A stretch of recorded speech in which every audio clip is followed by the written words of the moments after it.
Welcome to Cardboard Bots. Today we're going to take a look at G1 Autobot HUFFER.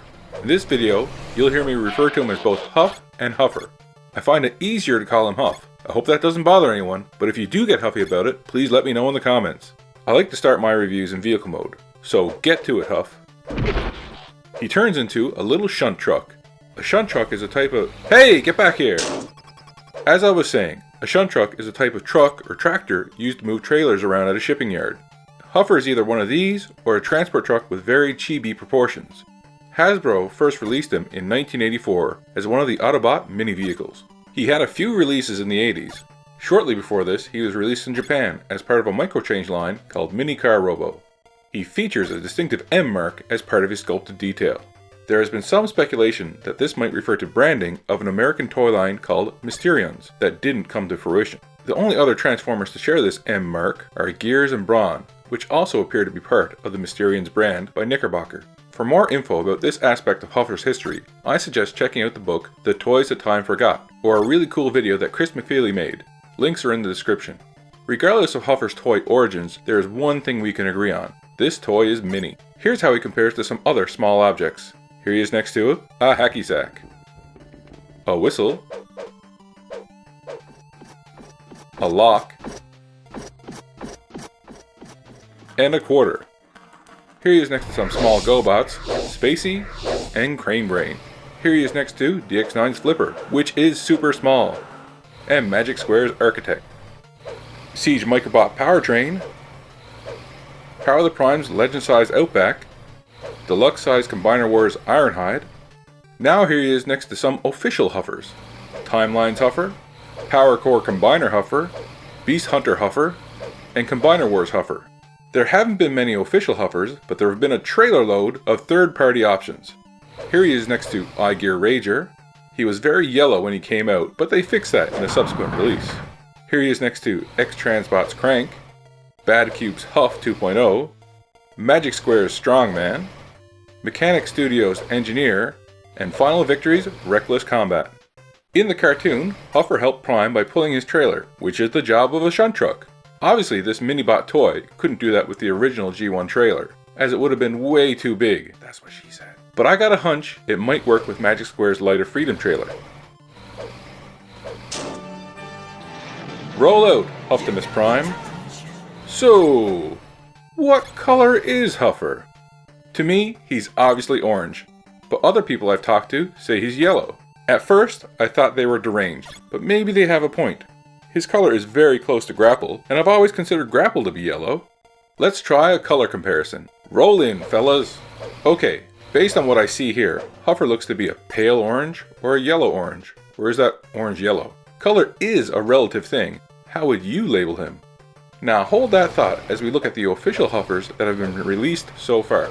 That's a lot of different looks for one little bot. I think all of them besides the G1 HUFFER are redecos or repaints of other toys.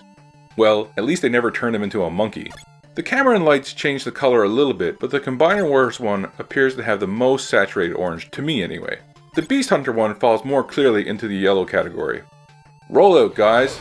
Let's move on to transformation. Don't blink or you might miss it.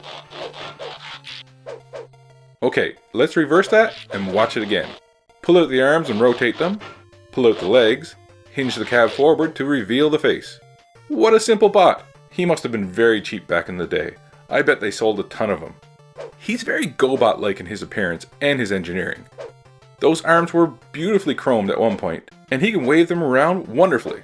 Oh, and those hands. Can we really call them hands? The less you say about them, the better, I suppose. At least they gave him hands in the cartoon and in the comics. And a proper face, too. Nothing wrong with the faceplate and visor design. It's a look that I dig on many other characters. I'm just saying, kids in the 80s had to use their imagination a lot to see the toy and the cartoon designs matching up. When they re-released G1 Bumblebee recently, they redid his face to match the cartoon better. I doubt they would do that for a less popular character like Huffer, if he ever does get a re-release. According to his tech specs card, Huffer was cynical, pessimistic, and a complainer. The show certainly got that part right. My arm! It's jammed in here! I can't get it out! There's two things I really hate, Braun! What are they? Fire and water! Great! You're in the right place! He's doomed, I know it! I can feel it in my data bank! Oh, we're doomed. Without Optimus Prime, we're no match for the Decepticons. We're gonna be here till the Big Dipper gets rusty. The Morphobots are repelled by your music. Yeah, like the rest of us. We lost and the Decepticons won. And we bought a one-way ticket to nowhere. What are we gonna do? He had a special relationship with Wheeljack. Dinobots, huh? I thought you were supposed to make dinosaurs. This grenade will release energy rays that'll counteract Megatron's transfixation. Yeah, but if you're wrong. Beryllium baloney, Wheeljack. Once a dino klutz, always a dino klutz. I told you it wouldn't work, Wheeljack, and it's gonna get worse. In his defense, he was right about Wheeljack. But not all the Autobots were appreciative of Huffer's take on things. I knew the racing bit was bad news, but would anybody listen to me? Oh, no. Stifle it, Huffer, or I'll put my footio in your audio! I knew it was hopeless. I just knew. Just a waste of time and energy, if you ask me. Who's asking you, party pooper? Whoa, with friends like that, right? The flip side of Huffer is that he was incredibly strong and he was courageous when called upon. Son, you can't! But we can. We get your message, Spike. Autobots, transform! Roll for it! Not the most sociable, but always reliable. That's our Huff. Now on to comparisons. Here he is next to that lock and hacky sack from before. Here he is next to a whistle and a quarter. Here is GoBot's Crane Brain and Spacey. Siege Powertrain and Legends Outback rockin' a visor. Powertrain really wishes he was as big as Huffer. Flipper and Architect. That's a pretty good scale, boys.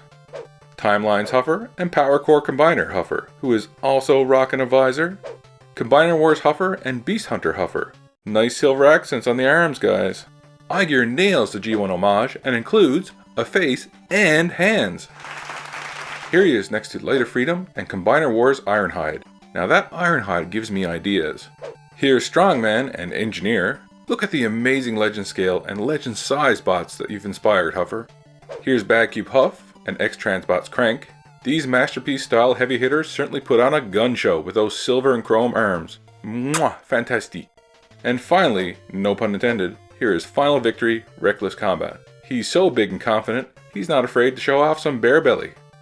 Well, that was a lot of Huffers, but there's still some third-party ones that I don't have or aren't released yet. Even Hasbro is getting ready to release a Huffer for its Kingdom line. Anyone else looking forward to that? Oh snap! I just remembered I didn't show off his leg articulation. But it doesn't really matter because he doesn't have much leg articulation. What he does have doesn't really give him much of a walk cycle, does it? Did you know that he has a hidden monster mode? It kinda looks like one of those Lego Mixel monsters. Okay, Huffzilla, that's enough. Time to stop. What the Huff? Careful, he could still be dangerous. Now he's finally down. Thanks, Beast Hunter Huffer. People see all the Huffers I have and they say, you must really like the character. Well, no, not really. As a character, he has a grating personality and he's pretty annoying. Some folks might think that I had the G1 toy as a kid and that this is pure nostalgia. No, I don't think I had him. He's one of those lame Transformer toys anyway. Just look at the thing he has for arms. Look at those spatula hand things. He's barely a GoBot level Transformer. He doesn't even have a realistic vehicle mode or any die-cast heft that a real GoBot would have. Maybe my fondest memory of him comes from that Road Rally cassette book combo thing. You know, the one where he rebuilds a bridge all by himself. Oh, you don't know? Well, go and read it. But no, I'm not really sure why I got in Huffer. It started when I was big in the third-party masterpiece, and I picked up this excellent Badcube Huff. Then I got into that Legend scale crack. You know what I'm talking about. Magic Square's Strongman was a mini masterpiece. Then I saw a Mechanic Studios version come along, and that cartoon aesthetic was very tempting, but I didn't bite at the time. After all, I already had 2 Huffers. I didn't need a third. Then a guy in town was selling a G1 Huffer along with a bunch of GoBots I was interested in. I said, what the heck? And I got him. I don't even collect G1 toys. So no, Huffer is not my favorite character. Not by a long shot. He's probably not even in my top 10. Maybe I'm just a little compulsive, or maybe I do have a closet bromance with Huff. I don't know. All I know is that in a relatively short time, I now find myself with 11 Huffers. Lots of people have character-centric collections. You know, Stu Adams has his Skywalk collection, Bobby Skullface has his Stunticons, Dan Larson has his Boba Fetts. I guess I now have a Huffer collection. I didn't mean to start a Huffer collection. Or maybe I did do it on purpose. See, starting a collection to a popular character is a fool's errand. I would love to collect Starscream. He's my favorite character, but there are literally hundreds of versions of him out there. I also really like Nemesis Prime, but since he's often a rare or exclusive repaint, that would get expensive pretty quick. But Huffer? Huffer's doable. He's manageable. Achievable. What does it matter if I like him or not?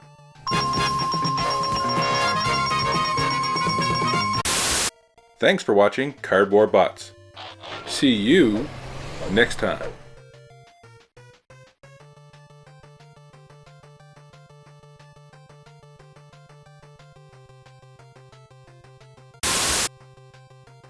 I don't have a problem. I can stop anytime I want. This is not a cry for help.